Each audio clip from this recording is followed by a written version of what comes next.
Madam please మీరే నన్ను కాపాడాలి. ఏమైంది? ఏంటి ప్రాబ్లం?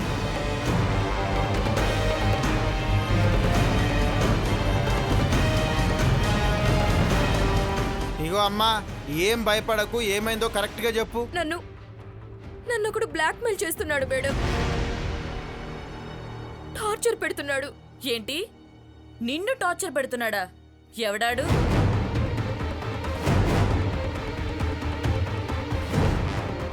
అదే మేడం, ఆ రోజు మీరు నన్ను ఇంకో వ్యక్తితో చూశారు కదా.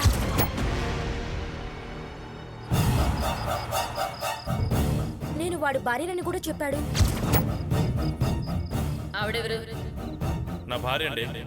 అవును. వాడు నా భర్త కాదు మేడం.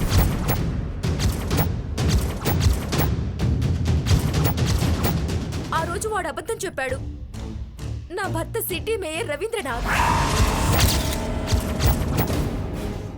ఏంటి కొత్తగా ఇంకో కథ మొదలు పెట్టావా? వాడు నువ్వు కలిసి మేయర్ని మోసం చేస్తున్నారా? లేదు మేడం, నేను చెప్పేదంతా నిజం. నువ్వు చెప్పేది నేనెలా నమ్మాలి? మేయర్ ఇంట్లో నిన్ను చూసిన దగ్గర నుంచి నాకు నీ మీద అనుమానం స్టార్ట్ అయింది. అది క్లియర్ చేసుకోవడం కోసం ఇప్పుడు వాడు నా భర్త కాదు, మేయరే నా భర్త అంటున్నావా? గంతే కదా మేడం, గాడొక వీధి రౌడీ. గాన్ దగ్గర మొత్తం చిల్లర పైసలే ఉంటాయా? గదే మేయర్ అయితే దునియా మొత్తం తిరిగి వచ్చినా అయిపోయిన పైసలు ఉంటాయి. ఇక ఎవడు వదులుకుంటాడు మేడం? గంతే కదా. అయ్యో సార్, నేను చెప్పేది నిజం నిజం నిజం. నిజం నిజం నిజం అని చెప్పి గొంతు చించుకొని అరిస్తే మేడం నమ్మేస్తుంది అనుకున్నావా? మేడంకి అన్ని బరాబర్ సాక్ష్యాలు కావాలి. గవి నీ దగ్గర ఉన్నాయా? సీను, తింతో మాట్లాంటి సెల్లో వేసి లేడీ కానిస్టేబుల్తో ఉతికించు. నిజాలు అవే బయటకొస్తాయి. పోలీసులు ఎలా కనిపిస్తున్నారు నీకు? నువ్వు కట్టుకథలు చెప్తే నమ్మేస్తారనుకుంటున్నావా? గేలం వేయకుండానే చిక్కుకున్నావు. మేయర్తో అన్ని క్లియర్గా నేను మాట్లాడతాను. మేడం ప్లీజ్ మేడం, నేను చెప్పేది ఒక్కసారి వినండి. విన్న తర్వాత కూడా నేను దోషునని మీకు అనిపిస్తే మీరు ఏ శిక్ష విధించినా నేను అనుభవిస్తాను. దయచేసి అసలు ఏం జరిగిందో ఒక్కసారి వినండి ప్లీజ్ మేడం. ప్లీజ్, ఇప్పుడు కూడా చెప్పుకోకపోతే నిజంగానే నేను దోషిగా మిగిలిపోతాను. Please madam. సరే చెప్పు. అసలు ఏం జరిగిందంటే, నేను ఇంకో హాఫ్ అన్ అవర్లో వస్తాను. త్వరగా పని పూర్తి చేయండి. మనకు ఆర్డర్ ఇచ్చిన వాళ్ళు ఒక హాఫ్ అన్ అవర్లో వస్తారు.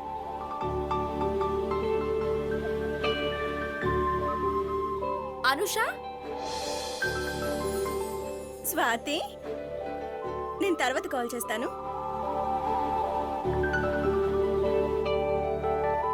స్వాతి, ఎంత కాలమైంది నిన్ను చూసి. ఇంతకీ ఎక్కడుంటున్నావు? ఏం చేస్తున్నావు? పెళ్లి చేసుకొని పిల్లల్ని కన్నట్టున్నావు. అందరి లైఫ్ లో జరిగేదే కదా, 2 పిల్లలు. సో నువ్వు హౌస్ వైఫ్ అయిపోయావన్నమాట. ఇంతకీ మీ ఆయన ఏం చేస్తారు? మా ఆయన city mayor Ravindra. What? Mayor Ravindra మీ హస్బెండా? అవును. కమ్ ఆన్, నువ్వు చాలా లక్కీ స్వాతి. మొత్తానికి హ్యాపీగా సెటిల్ అయిపోయావు. అవును, ఇంతకు నీ సంగతి ఏంటి? ఏముంది, అప్పుడు ఎలా ఉన్నానో అలాగే ఉన్నాను. అంటే ఇంకా పెళ్లి చేసుకోలేదా? లేదు. అదేంటి? దానికి పెద్ద కారణం ఏం లేదు. నా గురించి నీకు తెలుసు కదా, నేను ఎప్పుడు పెళ్లి గురించి పట్టించుకోలేదు. ఇంట్లో వాళ్ళ ప్రయత్నాలు చేశారు, కానీ నాకు నచ్చలేదు.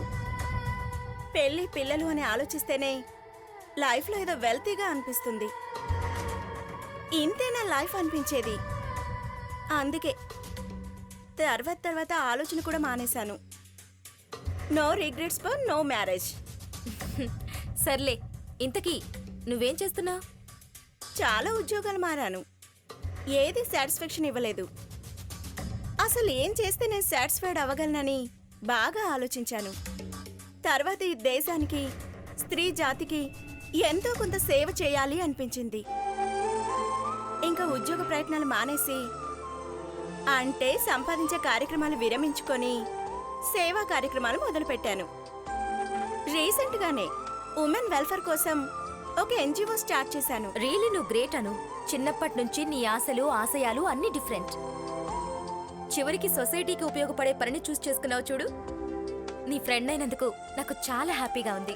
అంత సీన్ లేదులే కానీ ఇంకేంటి సంగతులు? మన ఫ్రెండ్స్ ఎవరైనా కాంటాక్ట్ లో ఉన్నారా? లేదే, అసలు ఎవ్వరూ ఇప్పటి వరకు కనిపించలేదు. ఇన్ని రోజుల తర్వాత మళ్ళీ నిన్నే చూడటం. సరే స్వాతి, నేను ఇప్పుడు ఎన్జిఓకి వెళ్తున్నాను. నువ్వు కూడా నాతో రాకూడదు? ఇంకొకసారి వస్తానులేను. ఏ ఈసారి వస్తే మీ ఆయన ఒప్పుకోరా? అలా అని కాదు. అది కాదే, ఇన్ని రోజుల తర్వాత కలిసాం. మిగతా మన విషయాలని గుర్తు చేసుకోవాలి కదా. సరే పద, కార్లో వెళ్దాం. ఓకే.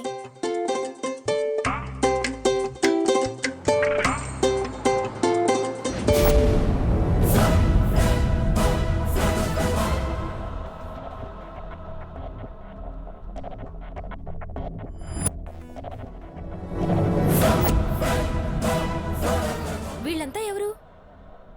వీళ్ళంతా బ్రతకడానికి ఏ ఆధారం లేక మన సొసైటీని ఆశ్రయించిన వారే.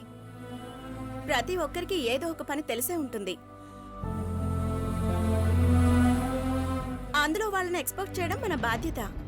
వాళ్ళకు ప్రాపర్ ట్రైనింగ్ ఇప్పించి ఇలా స్వంతంగా వర్క్ చేసుకునేలా చేస్తున్నా.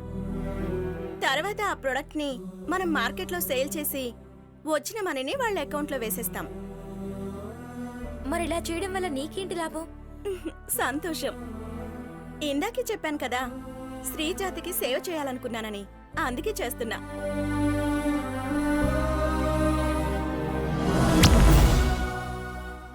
ఏంటి అలా చూస్తున్నావు?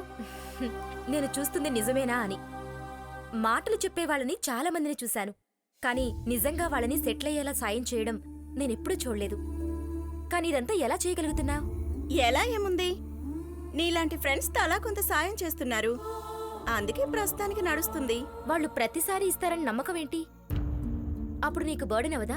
అదే కదా, మనకి బర్డెన్ అవుతారు అనుకుంటే మనం ఏం చేయలేం. అదే మన బాధ్యత అనుకుంటే ఏదైనా చేసేస్తాం.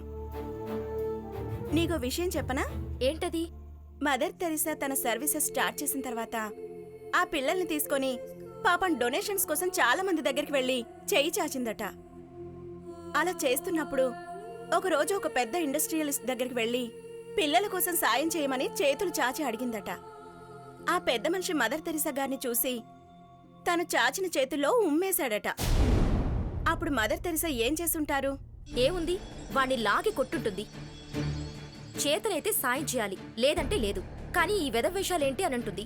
అలా చేసేది కాదు కాబట్టే ఆవిడ మదర్ అయ్యారు. మనం పిల్లల్లానే ఉండిపోయాం. తను చాచిన ఆ రెండు చేతిలో ఉమ్మిని చూపించి నాకిది చాలు, పిల్లలకి ఏదైనా సహాయం చేయండి అని అడిగిందట. పిల్లలకు సహాయం చేయడానికి ఆవిడ చూపించే డెడికేషన్ నచ్చి ఆయన సాయం చేశాడట. మనము అంతే, సాయం దొరికే వరకు ప్రయత్నించాల్సిందే. సరే, ఇవాళ నా క్లాస్ నీకు ఎక్కువ అవుతున్నట్టుంది. మన విషయాలు మాట్లాడుకుందాం. ఇప్పటి వరకు నిన్ను కలవడమే విశేషం. ఈరోజు నాకు చాలా హ్యాపీగా ఉంది. నేను ఈరోజు ఒక గొప్ప వ్యక్తిని కలిశాను. ఓ, అందులోనూ నువ్వు నా క్లాస్మేట్ అవ్వడం ఇంకా గర్వంగా ఉంది. హే కమాన్ యార్, ఇందులో నేను చేస్తుందేముంది? సృష్టిలో ప్రతి ప్రాణి దేవుడు సృష్టించిందే. మనం చేస్తుంది సాటి మనిషికి తోచిన సాయం, అంతే. అదైనా అందరూ చేయరు కదా, అందుకే నువ్వు గ్రేట్ అంటున్నాను. సరే, ఇంకా ఏముంది? అవును, నీకెవరైనా మన ఫ్రెండ్స్ కలిసారా? ఫ్రెండ్స్ ఎవరూ కలవలేదు. బట్ మన ఇంగ్లీష్ టీచర్ సత్య గారు కనిపించారు. He still young and handsome.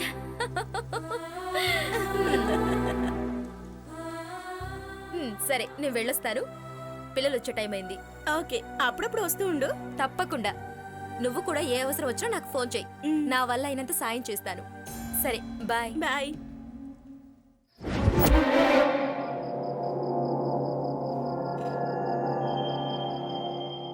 పదరా నడు.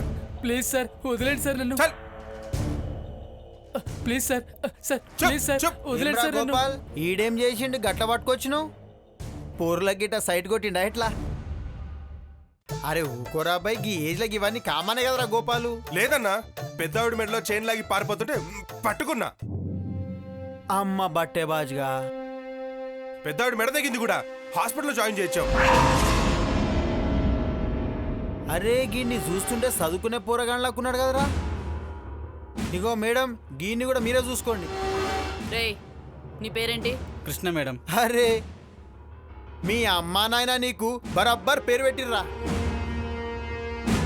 ఏమ్రా నువ్వు ఇట్లా దొంగతనాలు చేస్తే నిన్ను కూడా గాయన చూసినట్టు దేవుళ్ళక చూస్తారనుకున్నావా? ఇట్లా గాయన చేసిన అన్ని మంచి పనులు రా, నువ్వు చేసే అన్ని లంగ పనులు బే. నువ్వు గిట్లనే కంటిన్యూ చేసినావంటే నిన్ను దేవుడు అనుడు కాదు, ఏదో ఒక రోజు నీ ఫోటో వేసి నీ ఫోటోకి దండేస్తారు. సమాజైందా? ఏం చదువుతున్నావు? BTech madam. ఆగో గంత మంచి చదువులు చదువుకుంటా గీ లంగా పనులు ఎందుకు రాబాయ్? నీ దిమాగిట దొబ్బిందా ఇట్లా? అదిగా సార్. అవురా గోపాల్, ఈయన ఎట్లా తోలుకొచ్చినావు? వీడి బండి మీదే అన్నా. రేయ్ ఆ బండి ఎలా కొన్నావు? మా నాన్న ఇచ్చాడు మేడం. రేయ్ మర్యాదగా నిజం చెప్పు. నేనే కొన్నాను మేడం. అదేంటి దొంగతనం ఫస్ట్ టైం అన్నావు కదా, అంత డబ్బు ఎక్కడిది? ఏయ్ నిన్నే అడిగేది, చెప్పు. ఇంతకు ముందు కూడా చేశాను మేడం. ఏరా మీ నాన్న ఏం చేస్తుంటాడు? Plumber madam. నువ్వు ఇలా చేస్తున్నావని మీ నాన్నకు తెలుసా? తెలిస్తే బతకనీయడు మేడం. ఇప్పుడు మాత్రం నువ్వు బతుకుండి ఎవరికి ఫాయిదా ఉన్నదిరా? పాపమాల నీ మీద ఎంత ఆశలు పెట్టుకుని ఉంటారా? మా కొడుకు బాగా చదివి బయట దేశాలు పోతాడని చెప్పి, కానీ నువ్వేం చేసినావురా? పోలీస్ స్టేషన్ లోపలికి వస్తేవి. ఏరా మీ నాన్న ఇంటింటికి తిరిగి కష్టపడి పనిచేసి నేను చదివిస్తుంటే నీకు బైక్లు ఫోన్లు జల్సాలు కావాల్సి వచ్చిందా? సీను మేడం వీడి ఫోన్ తీసుకొని అందులో నెంబర్స్ అన్ని ట్రేస్ చేయండి. వీడితో పాటు ఎవరెవరున్నారో తెలుస్తుంది. అట్లనే మేడం. ఏయ్ గా ఫోన్ ఇరా. ఆగో మేడం గీన్ ఫోన్ కమ్సకం 70,000 ఉంటుంది.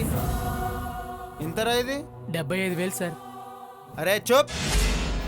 అరే అవులేగా ఉన్న దాంట్లో బతకనికే రాదారా? ఏమన్నా కావాలనిపిస్తే అది సంపాదించేదాకా కష్టపడాలి, కానీ గీ లఫుట్ పనులేంద్రా? ఇంతకి ఇవన్నీ ఎక్కడ అమ్ముతున్నారా? రేయ్ అడుగుతుంది కదరా, మాట్లాడు. నోట్ల గిట్ట చక్కెరేస్తేనే మాట్లాడతావా ఎట్లా? రతన్లాల్ మార్వాడి కోట్లో మేడం. ఉన్న రేటుకి 50% ఇస్తాడు మేడం. అయితే అతనికి కూడా ఇందులో వాటా ఉందన్నమాట. సీను మేడం వాడిని కూడా అరెస్ట్ చేసి లోపలేయండి. అట్లనే మేడం. వీడి ఐడి కార్డ్ తీసుకొని వీడి కాలేజ్కి ఇన్ఫార్మ్ చేయండి. Madam please madam. మేడం కాలేజీలో పరువు పోతుంది మేడం. ఏరా ఇదేమైనా నువ్వు కష్టపడి సంపాదించావా? కొని తెచ్చుకున్న పరవే కదా. సీను అలాగే వీళ్ళింట్లో కూడా ఇన్ఫార్మ్ చేయండి. అట్లనే మేడం. ఆ మార్వాడి సేట్ గాని పట్టుకొని తంతే ముఠాలో ఎవరెవరున్నారో వాడే చెప్తాడు. గట్లనే మేడం. ఏ గోపాల్ అన్నా గిన్ని తీసుకపోయి లోపలే. పదరా. సార్ నడు, సార్ నడు. ప్లీజ్ సార్ వద్దు సార్. సార్ గీడొచ్చుట్లా మీరు చెప్పే స్టోరీకి జరంత బ్రేక్ పడ్డది, మళ్ళీ షురూ చేయండి. సారీ స్వాతి నువ్వు చెప్పు.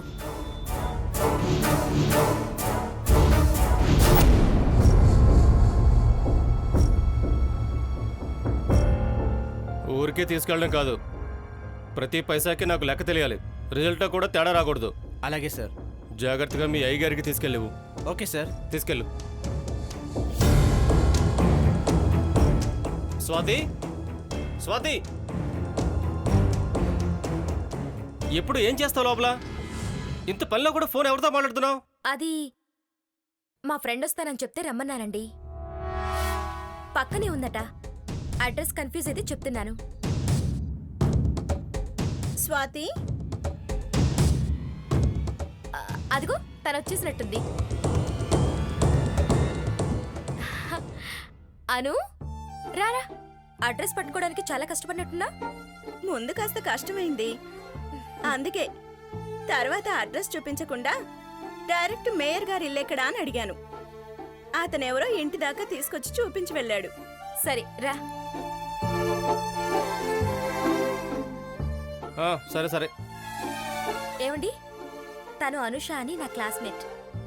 అదే సోషల్ సర్వీస్ చేస్తుందని చెప్పాను కదా, తనే. ఓ ఓకే ఓకే.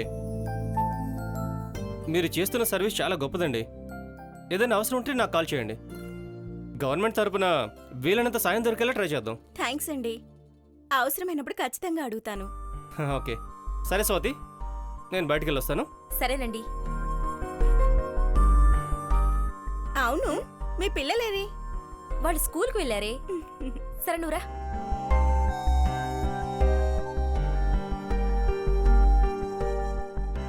అత్తయ్య, నా ఫ్రెండ్ అనూష అని చెప్పాను కదా, తనే. ఓ ఈ అమ్మాయేనా? నమస్తే ఆంటీ. నమస్కారం అమ్మా. చూడ్డానికి చక్కగా ఉన్నావు. హాయిగా పెళ్లి చేసుకోవచ్చు కదమ్మా. పెళ్లి చేసుకుంటే సేవ చేయకూడదనే రూల్ ఏమైనా ఉందా?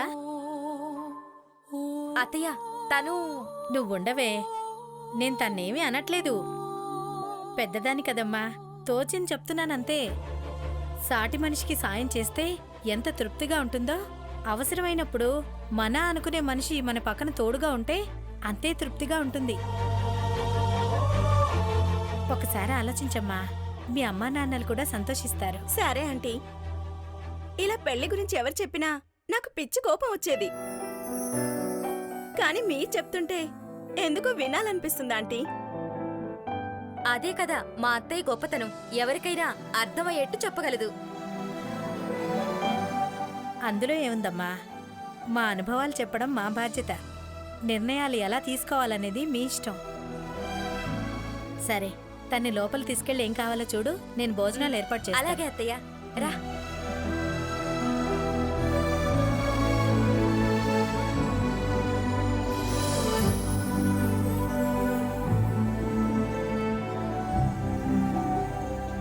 స్వాతి, మీ ఇల్లు చాలా బాగుందే.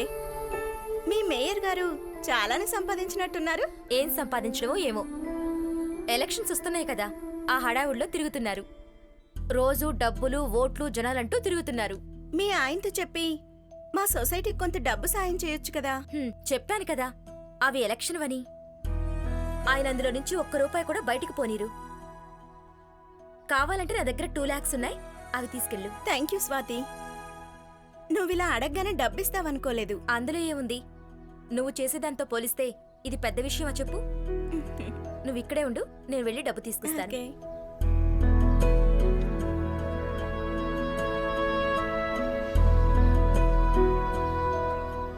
ఇదిగో. థ్యాంక్స్ స్వాతి. ఎన్నిసార్లు చెప్పాలి థ్యాంక్స్ అవి ఏమి వద్దని? అమ్మా, మీరే నన్ను కాపాడాలమ్మా. వీడు నన్ను చంపేసేలా ఉన్నాడు. మీరే నన్ను కాపాడాలి. పైకిలే. ఏం జరిగింది? ఏంటి ప్రాబ్లం? వాడు నన్ను చంపేసేలా ఉన్నాడమ్మా. వాడు నన్ను చంపేసేలా ఉన్నాడు. మీరే కాపాడాలి. సీను, వాడు సంగతంటే చూడు. ఏమ్రా, తాగి గిట్ట రోజు పిల్లాన్ని కొడుతున్నావా ఇట్లా? మరి ఏంద్రా గా పిల్లని చూసి గట్ల భయపడుతున్నది? లేదు సార్, నేను తాగుడు మానేసి 4 రోజులైంది. అమ్మ తోడు సార్, ఒక చుక్క బొట్టు కూడా ముట్టుకోవట్లేదు సార్. ఆగో, గీడు తాగుడు బంద్ చేసినంట మేడం. ఇంకా లొల్లేముంటది? వీడు నన్ను చంపేస్తాడమ్మా. మీరే కాపాడాలి. నీకేం భయం లేదు అవ్వమ్మా, లేకపోతే ఇంకా కట్నం గిట్ట కావాలని చెప్పి ఏమైనా సతాయిస్తుండా కొడుకు? చెప్పు, బొక్కలు చూర చూర చేస్తాను వీడినే. అయ్యా, నా కూలి పైసలు కూడా మొత్తం దానికే ఇస్తానయ్యా.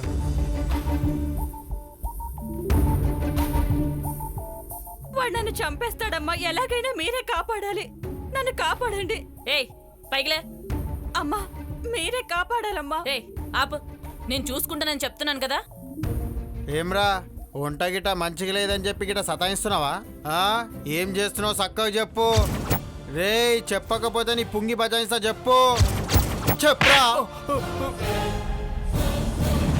ఏంటి సార్, తప్పు చేసినా కొడతారు, తప్పు చేయకపోయినా కొడతారు. అసలు 4 రోజుల నుంచి వంట కూడా నేనే చేస్తున్నాను సార్. తన ఒంటి మీద ఈగ కూడా వాళ్ళనిస్తలేదు సార్. అరే ఏందిరా మీ లొల్లి? అమ్మా, గీ గలీజ్ గాడు నిన్ను ఏం పరిచయం చేస్తున్నా జర చెప్తావా? నాకేం సమజ్ అవుతలేదు. గాడు చెప్పిందంతా నిజమేనా? నిజమే సార్. అదే నాకు డౌట్ సార్. ఆ? ఇంతకు ముందు పొద్దున లేవట్లేదని, వంట లేట్ అయిందని కొట్టేవాడు. సాయంత్రం మందు తాగొచ్చి కొట్టేవాడు. డబ్బులు అడిగితే చితక్ కొట్టేవాడు. అలాంటిది 4 రోజుల నుంచి వాడే పైసలు తీసుకొచ్చిచ్చాడు. మందు మానేశాడు. వంట కూడా వాడే చేస్తున్నాడు. ఇందులో ఏదో కుట్రుంది మేడం. మీరే నన్ను కాపాడాలి మేడం. నన్ను కాపాడండి. ఇంకోసారి కాళ్ళ మీద పడ్డావంటే కాళ్ళు ఎరగొడతాను. ఇప్పుడు సరిగ్గా చెప్పు, అసలేంటి నీ ప్రాబ్లం? వాడు నన్ను చంపుదామని కుట్ర చేశాడు మేడం. వాడు ఏదో ఒక రోజు ఏమందో కలుపుతాడని నాకు డౌట్ మేడం. ఏయ్! నిజం చెప్పరా ఆమె గంత డౌట్ పడుతుందంటే నువ్వేదో కథలు పడుతున్నావు. సరిగ్గా చెప్పు. సార్ నేనేం చేశాను సార్? నేను తప్పు చేశాను అనిపించింది, మారిపోయాను. అందుకే ఇన్నాళ్ళు తన్ని బాగా కష్టపెట్టానని, ఇక సుఖంగా చూసుకుందామని అన్ని పనులు నేనే చేస్తున్నాను సార్. సిను వాణ్ణుదిలే. చూడు, మీ ఆయన నిజంగానే మారాడు. అనవసరంగా అపార్థం చేసుకోకుండా బుద్ధిగా కాపురం చేసుకో. నాకు నమ్మకం పోయిందమ్మా. వాడు నన్ను చంపేస్తాడమ్మా.